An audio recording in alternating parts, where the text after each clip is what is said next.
दोस्तों मैं इस हफ्ते के निफ्टी के व्यू के बारे में बात कर रहा हूँ। निफ्टी के व्यू के बाद कल परसों के लिए मतलब क्या हो सकता है वो बताऊंगा। मैं उसमें सपोर्ट रेजिस्टेंस भी बताऊंगा, क्या फ्यूचर्स ऑप्शंस में आप कर सकते हो ये बताऊंगा। बाद में मिड कैप निफ्टी का भी मैं बात कर लूंगा और उसके बाद कुछ स्टॉक्स के बारे में मैं बात करूंगा। तो ज़रूर ध्यान से सुनिए।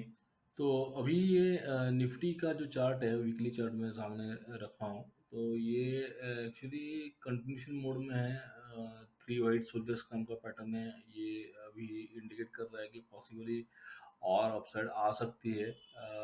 अभी दूसरा एक एंगल है जो है सामने आ रहा है चार्ट में, वो कि अभी ये 25,500 के लेवल के नीचे है।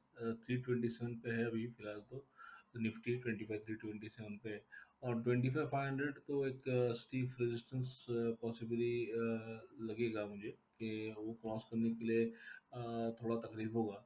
और ऐसा मुझे क्यों लग रहा है, और भी एक रीज़न है कि आप यहाँ से जो लाइन देख रहे हो, डाउन ट्रेंड लाइन, ये वीकली चार्ट पे अगर आप कनेक्ट करते हो तो ये भी यहाँ पे आ रही है। मतलब यहाँ पे जो ये वीक का जो हाई था 25,448, तो लगभग उसी लेवल पे ये लाइन आ रही है। तो ये एक लाइन अभी रेजिस्टेंस देगी ऐसे मुझे लग रहा है। तो अगले हफ्ते वो एक पॉइंट है। दूसरा आप देखोगे तो ये बोलिंगर बैंड का जो एक अपर बैंड है वो भी रेजिस्टेंस बहुत बार देता है, तो वो एक रेजिस्टेंस है।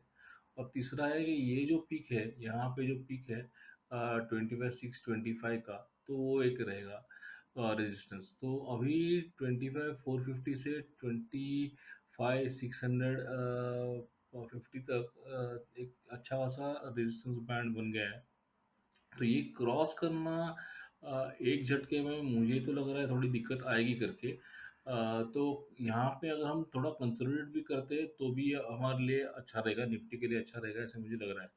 तो अभी फिलहाल तो ये हफ्ते के लिए आपको ये ऊपर के जो रेजिस्टेंस है वो क्रॉस करके अबाउट 500 तक जा पाते हैं कि नहीं पाते ये देखना पड़ेगा हमें। और जाते हैं तो फिर ये 600 के ऊपर सस्टेन हो रहे कि नहीं वो देखना पड़ेगा। तो फिलहाल तो फंडामेंटल बेसिस पे निफ्टी तो ओवर वैल्यूड है। ये मैंने अपने जो लाइव स्ट्रीम करता हूँ उसमें भी बताया था। तो ये ऊपर के लेवल पे थोड़ा रेजिस्टेंस लेगा ऐसे लग रहा है, तो थोड़ा प्रॉफिट बुकिंग आएगा। स्टॉक स्पेसिफिक ही रहेगा मेनली। तो वो आएगा तो फिर ये साइडवेज हो सकता है। और अगर नीचे आना है तो ट्रिगर वैसे हमारे सामने अभी आना चाहिए। तो ट्रिगर अगर नहीं रहेगा तो ये हम साइडवेज मूव देख सकते हैं अगले एक हफ्ते में, या तो फिर 2 हफ्ते में। और ट्रिगर आएगा तो हम थोड़ा करेक्ट होके ये 250 के जोन में ये वापस आ सकता है, 250 या 200 में भी। तो ये मुझे अभी के लिए ऐसा लग रहा है कि 25,200 अच्छा खासा सपोर्ट रहेगा। और अपसाइड पे 25,450 एक बार क्रॉस हो गया तो 650 तक ये रेजिस्टेंस बैंड है, वो दिक्कत करेगा। तो ऊपर के कॉल आप अगर कुछ भी निगेटिव न्यूज़ आता है तो ऊपर की कॉल राइटिंग कर सकते हो आप विथ स्टॉप लॉस। ठीक है। तो लगभग अभी 10 to 15% प्रीमियम में स्टॉप लॉस आप दे के रख सकते हो अगर आपको कॉल राइटिंग करना है तो। और नीचे के लेवल पे अगर पुट राइटिंग करना है तो आप देख सकते हो कि लगभग 25,200 का स्ट्राइक प्राइस या 25,100 का स्ट्राइक प्राइस आप उसमें राइटिंग कर सकते हो। या तो और थोड़ा सेफ खेलना चाहते हो तो 25,000 का पुट का स्ट्राइक प्राइस आप राइट कर सकते हो। ज़्यादा शायद मिलेगा नहीं अगर आप सिर्फ ट्यूसडे की एक्सपायरी देखोगे तो। पर एक आपके ये महीने की अगर एक्सपायरी पकड़ लो तो उसमें आपको ठीक ठाक प्रीमियम मिलेगा, मतलब प्रीमियम आपके अकाउंट में क्रेडिट हो सकता है। तो एक ओवरऑल अच्छी स्ट्रैटेजी हो सकती है। आप उसमें आप स्प्रेड भी क्रिएट कर सकते हो, मतलब जैसे ऊपर के लेवल पे हमने बोला कि लेट से 600 के ऊपर जाना अभी फिलहाल तो पॉसिबल दिक्कत लग रही है एक दो दिन में, 3 दिन में। तो आप 600 के ऊपर की कॉल राइट कर सकते हो और उसके स्टिल ऊपर के कॉल बाय कर सकते हो, तो क्रेडिट स्प्रेड हो जाएगा, तो डिफेंसिव हो गया। और नीचे के लेवल पे आप 25,100 का लेट से पुट आप राइट करोगे और 24,500 24,800 के पुट आप बाय करोगे तो वो भी एक एक्चुअली क्रेडिट स्प्रेड हो सकता है। तो ये सब आप कर सकते हो। अभी हम बढ़ेंगे मिड कैप की तरफ। तो मिड कैप में जैसे आप देख रहे हैं यहाँ पे भी सिमिलर पैटर्न है। एक्चुअली थ्री वाइट सोल्जर्स नाम का पहले कैंडल ग्रीन है, तो थ्री ग्रीन सोल्जर्स बोल सकते हैं। बट ये एक्चुअली वही इंडिकेट कर रहा है कि ये कंटिन्यूशन पैटर्न है और अपसाइड में ये लेवल तक आ सकता है। तो ये लेवल क्या है, ये एक्चुअली यहाँ का जो पीक है वो रेजिस्टेंस है 13,427 का, और उसके ऊपर ये एक रेजिस्टेंस है 13,521 का, और नीचे के लेवल पे मिड कैप के लिए ये सपोर्ट है 13,054 का। तो कंटिन्यूशन पैटर्न है। तो एक्चुअली आप यहाँ पे भी पुट राइटिंग कर सकते हो, या तो ऊपर की कॉल राइट कर सकते हो विथ स्टॉप लॉस। और स्पेसिफिक मैं नहीं बोलूँगा कौन सा करना है, बट ये लेवल पे 13,400 के लेवल पे आप सोच सकते हो, थोड़ा कॉल राइटिंग कर सकते हैं। तो और उसके ऊपर का और 500 के लेवल का ये कर सकते हैं। या तो पुट राइटिंग के लिए करने के लिए फिर पकड़ लो 13,000 का लेवल भी ठीक रहेगा।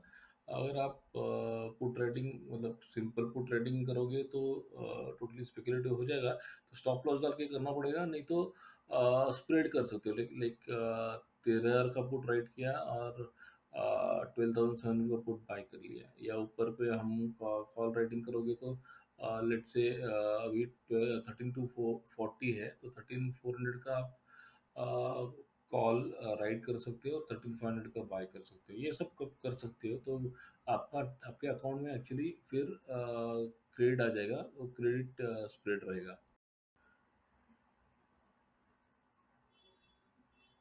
तो स्टॉक स्पेसिफिक सेक्शन में मुझे जो अच्छा लग रहा है वो एक तो अंदराज है, जो 640 पे है अभी। और ये अच्छा खासा ये हफ्ते चल गया है, बट ये व्यू जो मैं दे रहा हूँ आपको वो एक्चुअली मीडियम टर्म का व्यू है, जिसमें इंडिकेट कर रहा है कि ये ऊपर के लेवल पे 900 तक आ सकता है। ये प्रीवियस पीक है, रिसेंट पीक।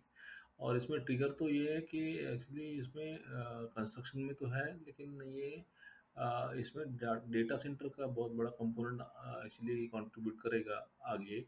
तो इसकी वजह से ये वापस ये ऊपर के लेवल पे आ सकता है, तो इस पे ज़रूर ध्यान रखना।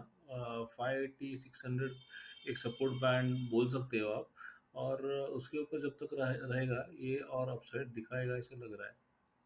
दूसरा एक इंटरेस्टिंग स्टॉक जो लग रहा है वो है एम सी एक्स।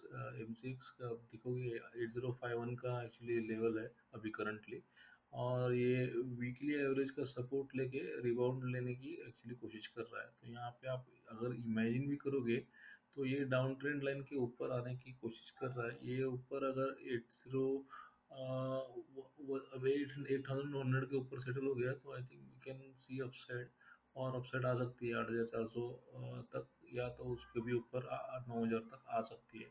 तो इस पे भी आप ध्यान रख सकते हो। और नीचे के लेवल पे एवरेज का सपोर्ट ये जो लेके आया है, तो 7,600 का सपोर्ट है, थोड़ा दूर है। अगर आप होल्ड करते हो तो होल्ड कीजिए नहीं तो आप ये स्टॉप लॉस से आप बाय कर सकते हो फॉर पोर्टफोलियो पर्सपेक्टिव। यहाँ पे अपसाइड अभी फिलहाल तो 9,000 तक लग रहा है, बट ये एक्चुअली इंडिया का एक्चुअली डोमिनेंट कमोडिटी एक्सचेंज है, तो इसमें अपसाइड और भी हो सकती है, इसका ज़रूर ध्यान रखिए। और एक स्टॉक जो मुझे अभी अच्छा लग रहा है वो है एक्चुअली रिन्यूएबल स्पेस में, रिन्यूएबल एनर्जी स्पेस में आइनॉक्स ग्रीन उसका नाम है, 194 का क्लोज है। तो इस हफ्ते ये बहुत ही अच्छे तरह से चल गया है, 13% प्लस ये अप्रिशिएट हो गया है। तो यहाँ से ये आई थिंक मुझे लग रहा है 200 क्रॉस करके 220 तक ये रिसेंट का हाई है, वो वहाँ पे जाने की कोशिश करेगा ऐसे लग रहा है। सपोर्ट में आप देख सकते हो कि 160 65 थोड़ा दूर लगेगा, बट वो सपोर्ट है अभी, क्योंकि वहाँ एवरेज एवरेज का सपोर्ट है। और यहाँ पे इसका पिक भी आप पकड़ सकते हो कि इसका पिक या इसका पिक भी आप पकड़ सकते हो, सपोर्ट है। तो 180 एक सपोर्ट है, और इसके यहाँ पे 175। तो 175 180 एक सपोर्ट है, उसके नीचे 165।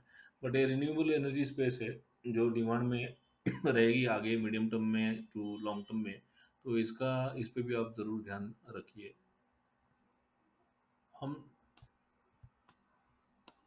हमने अभी रिसेंटली जोमेटो कवर किया था, एक्चुअली इटर्नल उसका नाम है अभी नया। तो वहाँ पे हम लोग यहाँ पे मतलब 260 टू 250 ये रेंज में हमने उसको बाय दिया था, तो अभी भी वो कंटिन्यूशन मोड में है। ये लेवल पे भी आप कंसिडर कर सकते हो, अगर आप नीचे में ले चुके हो तो यहाँ पे भी थोड़ा बाइंग कर सकते हो, क्योंकि इसने प्रीवियस पीक जो है वो 300 304 5 ये जो है वो क्रॉस कर लिया है, उसके ऊपर है अभी अच्छा खासा। तो इंडस्ट्री डायनेमिक्स तो बहुत अच्छे हैं, जो एक्चुअली ट्रेंड चल रही है कि लोग अर्बन जो पॉपुलेशन है उनको ये लोग ये कंपनी एक्चुअली फूड डिलीवरी करते हैं, और एडिशनली मतलब कुछ होटल रेस्टोरेंट से भी डिलीवरी करते हैं, और एडिशनल भी अभी बिजनेस चालू हुआ है। तो इस पे मतलब अपसाइड और हो सकती है, और 336 तो अभी है, बट लग रहा है कि धीरे धीरे ये 400 की तरफ जाएगा। तो उस पे भी आप एक्चुअली अगर अभी तक ध्यान नहीं दिए तो फिर आप बाइंग कर सकते हो। 300 का एक्चुअली स्टॉप लॉस डाल के 300 300 8 10 ऐसे सपोर्ट है यहाँ पे। तो यहाँ पे आप वो सपोर्ट लेवल समझ के बाय कर सकते हो। ऊपर भी 400 आ सकता है, 400 450 ये लॉन्ग टर्म की दवा है। तो इस पे भी आप ध्यान रखिए। ज़ोमैटो को जैसे डिमांड में एक्चुअली कुछ कमी नहीं है, वैसे ही एक स्टॉक है स्विगी का, वो ज़ोमैटो का ही कंपटीटर है। इसकी लिस्टिंग अभी लास्ट एक साल में हुई थी, जस्ट 2025 के बिगिनिंग या एक्चुअली 2024 के एंड या बिगिनिंग में एंड में हुई थी एक्चुअली, और 2025 में एक्चुअली आप देखो यहाँ पे पिक करके आया है 605 610 ऐसे कुछ पिक करके आया है यहाँ पे। अभी धीरे धीरे ये ऊपर चल रहा है, तो 460 के आजू बाजू में भाव है जैसे आप देख सकते हो।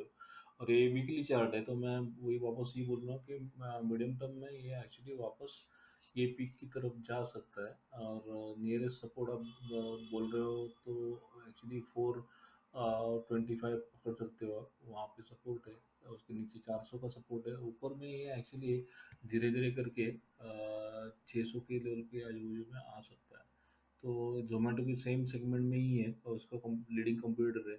दूसरे ज़्यादा प्लेयर्स ये इंडस्ट्री में है नहीं। तो ये अगर आप डाइवर्सिफाई कर सकते हो जोमेटो के इन्वेस्टमेंट के साथ, तो ये आप इन्वेस्टमेंट के लिए कंसिडर कर सकते हो।